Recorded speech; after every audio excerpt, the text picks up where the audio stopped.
I will open the floor right now. If you have any questions, please.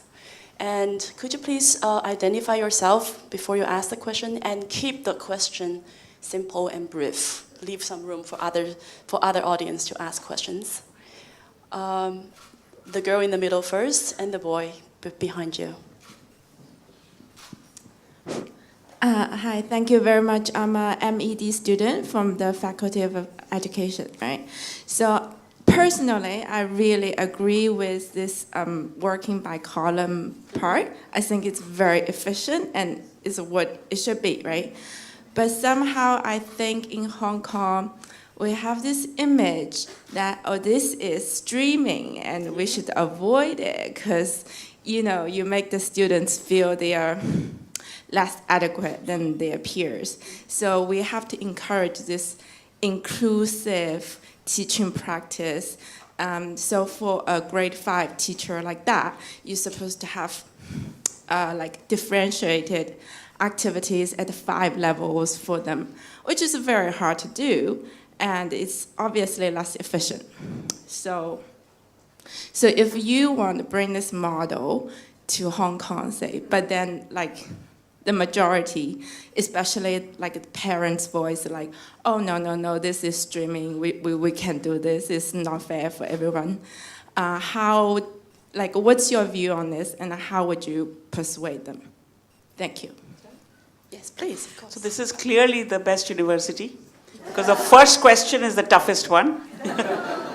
This is a criticism that we have heard.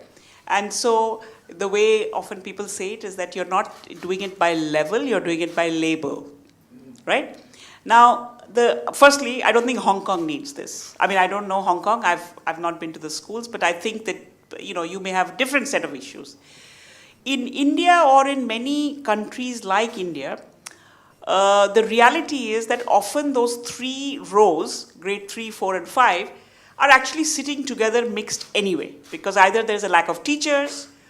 Number one, there's sometimes in the school there is not 3 teachers for 3 different grades, but there may be, for grades 1 to 5, there may be 3 teachers in all.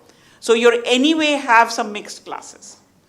Number 2 is if I look at the age grade distribution across these grades, they're often quite mixed, because you may have entered school at maybe an older age than you should have because, you know, of various reasons. So the reality of the school is actually not very different from children working in groups anyway. What we are doing is we are systematizing those groups. Firstly, if I take grade 3, 4, and 5, nobody is left out of a group. Everybody is in a group. And the groups change quite quickly. If you saw my graph, every 10 days, the composition of the group is different. And so it's not a stable situation. By the end of 30 or 40 days, there's nobody left in the lower groups. So it's a temporary acceleration, which I find very interestingly, parents and teachers, especially the parents of the lower performing kids, really like it, because their child suddenly seems to be different. And we find it's a very interesting thing. I had one of the teachers who was a kind of a, you know, elderly like me at, you know, 2 years to retire, so was just waiting it out. And when he started doing this, I went to visit him one day. And this was a school in the middle of rice fields on all sides, nothing. So he said to me, you know, I went to the training and I'm doing what you guys asked me to do. It's very funny. Strange things are happening in my class. So I said, what is happening? He's saying the attendance has gone up. You know, children after lunch, they used to run away home. They're not going. And he was saying it in a very, like, as if this was a bad thing. So I said, and he said, and they're all here all the time. And I don't understand what is happening. So I said, let's look around. Let's see what has changed. So he actually got up and we both went to the window and we looked around. There was nothing outside. I knew it. He knew it too. Only rice fields. So then I said to him, and I was wondering, you know, I thought he would see that I was joking. So I said to him, then what has changed? He said, I can't understand what has changed. So I had to tell him, I think you have changed. And he was kind of shocked because he didn't think that he could bring about this change, because earlier the children used to run away and now that they're not running away. So I think that, you know, when you see that kids are making progress, you actually go along, because before this everything was stuck. And so parents of the low performers suddenly see the kids are wanting to go to school. And so I would say that in a more developed, regulated system, this would be a problem. This wouldn't be a problem because this problem wouldn't arise to begin with. You would have identified kids who are not making progress in first grade. Their parents would recognize this because most parents here are educated. But in situations like ours, I think that this is something that in theory people have issues about, but in practice when they see the change, they don't. She's not convinced, but now we have to move on to another one. Thank you You very have much. to come to India. You have to be like my head man, okay? You have to come and then you can see. We certainly appreciate your answer, but I personally feel that even in developed countries, in Hong Kong as well as in, say, the US, still there is phenomenon that children are not learning at their grade level. So I had this experience with, in the US, a child who was learning at 12th grade, not able to do 8th grade math.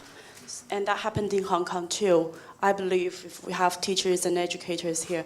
So I think learning at the right level should be held as a general principle for education. So I think that in the US, I'm not familiar with Hong Kong, but I'm quite familiar with the US, it becomes a little invisible because you have streaming by courses. So you're all doing math, but her kid will be doing a very low-level math.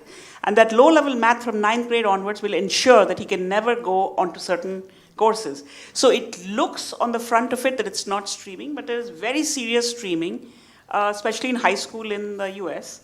The subjects are called the same, but I think the tracks are quite different. Yeah. And the tracks are not necessarily that frightening. Yeah. If the tracks are temporary and aiming at the end towards bringing children at the same level onto the same page, I think that's permissible. But in Hong Kong, we do also have tracking, but we tend to permanently put the children in the same tracking. I think that's the problem. All right, the question from the boy in the middle.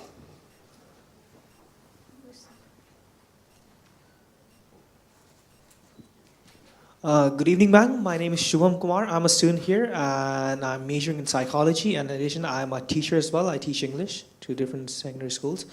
Well, my question to you is, in India, there are a lot of different cultures and there are students from different backgrounds. Like even in that cohort, you would have students from different backgrounds. So being from a psychology stream, I've always wondered, is there any culture differences or culture influences which would indirectly or explicitly affect the student's mindset towards education, even at that young age? Thank you. I mean, I'm sure there are, and we need more people, psychology, cultural anthropology background to help us see those. Language is definitely one of them. And I think that the language that we teach in our schools is definitely the regional language, but it's often not the mother tongue of the child. And therefore, especially in the earlier grades, one of the reasons that children get scared of school or put off from school is because they don't understand, what is going on. And we are a country of many languages, and I feel we haven't done enough research on what is the correct bridging from your home language to the school language and what's the most effective way to do it. So I definitely think there are these kinds of differences that we need to, really research more and do better. And I think that of the differences that probably are there, the one that we are most acutely aware of is the language. The question over there.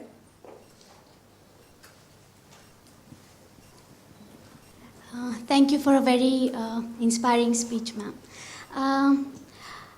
In many states in India, private tutoring is very common. And in the state of West Bengal, private tutoring among primary students is widespread.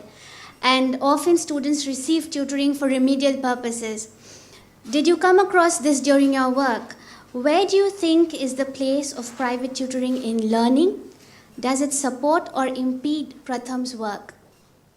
I'm telling you, this is the best university. And we still haven't got questions from the right or left. This is still only in the center. No, I think that this, Private tutoring is, if you look at our ASER data, you'll see that India can be divided into kind of two parts. If I think of it very broadly as to what happens in school and what happens in different kinds of education organizations, right? So in the north and in the northwest of India, you see a lot of children going to what we call private schools. I think private schools are just another form, and these are low cost, kind of mom and pop type schools. So that really the difference between that kind of a school and what in Eastern India is called tutoring is kind of very gray. But what it indicates to me, whether it is tutors or this low-cost private schools, is there is a lot of, number one, aspiration about what education can do that is floating out there even outside the formal school system. So everybody feels something extra would be important because I want my kids to go further than how I went. And a manifestation of that is this tutoring or private schools or whatever. The second is that if you go deeper into what this tutoring, in West Bengal, even in first grade, I think something like 60+% children go to some paid extra help. And when you go and look deeply into these, this extra help is sometimes not even remedial. It's sometimes you come here and you do your homework, kind of thing. So I have two views on it. One is that I think that what this indicates is that there is a societal pressure to do more. And if the school doesn't seem to be doing it, it will come out in some other way. The second is that I think that there is a need, and I think in all systems, there is a home support. Whether it is just your grandmother telling you sit over there and do your work, or it is, your father actually helping you with the homework, there is a need to have that home support. And I think probably we don't have that in a very organized way in a community setting. And so, to me, I think every education should have two parts. One is what happens in school, and the second is you need to have an environment. I'm not saying it should be tutoring, but there needs to be some support to learning that happens at home, or at least outside the school. And, how to do that, how to create that kind of environment for children who come from backgrounds where there isn't much learning support at home, probably, some kind of collective activity would be good. In our own programs, what we do is we have children form little groups, like clubs, and give them things to do together. So it could be a project that you do together. It could be a performance that you're going to do. Because I think that this outside the school, but doing something together is an important part of your growing up. So I think that there's often very negative views or very positive views, both about the tutoring.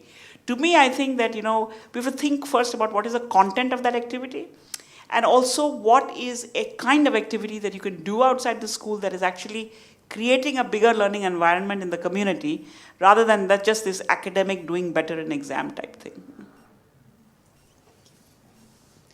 We I'm have getting scared of the questions. Question over there, and then in the middle again. 30 years ago, I worked at the Faculty of Education in this university. And then I moved to the Chinese University of Hong Kong. There are two concepts. One is learning, and others is reading. Are you working hard to improve the kids' reading or to improve their learning? Thank you. It's very trick questions. So I would say, on the face of it, we are saying that we are trying to improve reading. But as soon as you get into reading, what is it? You have to do it with understanding. And when I say reading, when you actually look at the work that we do, it's not just reading. It is a whole development of your expression, of your comprehension, of your being able to, express yourself both in writing as well as in talking in a broader way. So I would certainly think that we are working on learning. But if I can't, it's difficult for me to say, how do I get to these higher levels without having some of the key foundations in place? Thank you very much.